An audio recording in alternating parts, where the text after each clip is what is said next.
एक गांव में एक बुढ़िया रहती थी जिसके 7 बेटे थे। 6 बेटे कमाने वाले थे और एक बेटा निकम्मा था।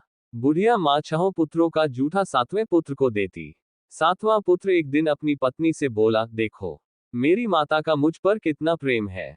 वह बोली, क्यों नहीं, सबका जूठा बचा हुआ तुमको खिलाती है। वह बोला, जब तक आंखों से न देखे मान नहीं सकता। पत्नी ने हंसकर कहा, देख लोगे तब तो मानोगे। कुछ दिन बाद एक बड़ा त्योहार आया। घर में 7 प्रकार के भोजन और चूरमा के लड्डू बने।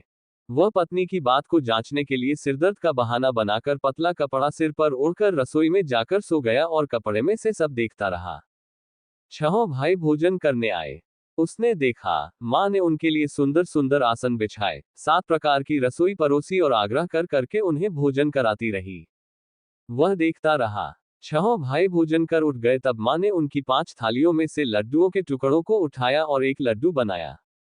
जूठन साफ कर माँ ने उसे पुकारा, उठ बेटा उठ, तेरे भाइयों ने भोजन कर लिया, तू भी उठकर भोजन कर ले।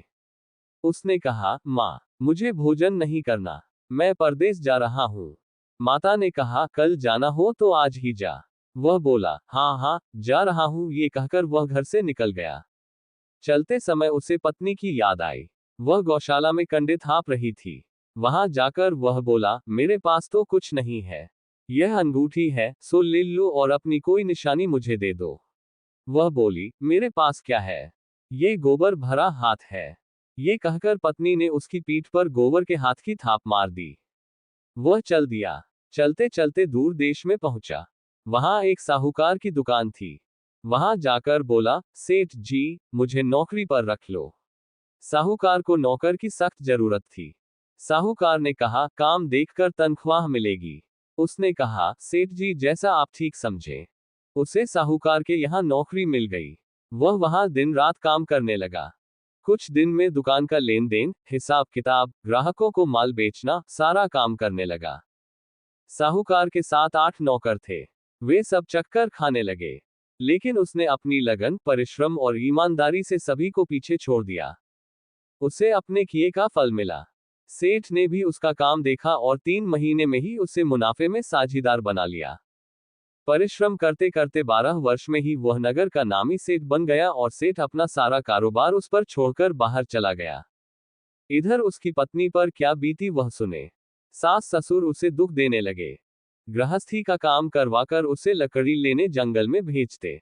इस बीच घर की रोटियों के आटे से जो भूसी निकलती, उसकी रोटी बनाकर रख दी जाती और फूटे नारियल की नरेली में पानी दिया जाता। इस तरह दिन बीतते रहे।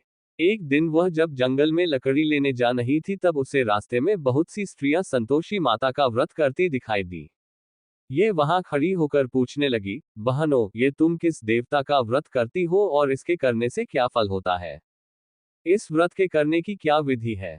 यदि तुम अपने इस व्रत का विधान मुझे समझाकर कहोगी तो मैं तुम्हारा बड़ा आसान मानूंगी। उनमें से एक स्त्री बोली, सुनो ये संतोषी माता का व्रत है। इसके करने से निर्धनता, दरिद्रता का नाश होता है, लक्ष्मी आती है, मन की चिंताएं दूर होती हैं, मन को प्रसन्नता और शांति मिलती है, निपुति को पुत्र मिलता है, प्रीतम बाहर गया हो तो वह शीघ्र लौट आता है, कुंवारी कन्या को मनपसंद वर मिलता है, चलता मुकदमा खत्म हो जाता है, कलह क्लेश की निवृत्ति हो, मुख शांति होती है, घर में धन जमा हो, धन जायदाद का लाभ होता है तथा और भी मन में जो कुछ कामना हो सब संतोषी माता की कृपा से पूरी हो जाती है। इसमें संदेह नहीं। अगर आप शुक्रवार का व्रत करते हैं तो शुक्रवार की व्रत कथा अवश्य सुननी या पढ़नी चाहिए। ऐसा करने से माता की पूजा अर्चना संपूर्ण होती है। कहानी के अंतिम भाग से जुड़े रहने के लिए कृपया चैनल को सब्सक्राइब करें।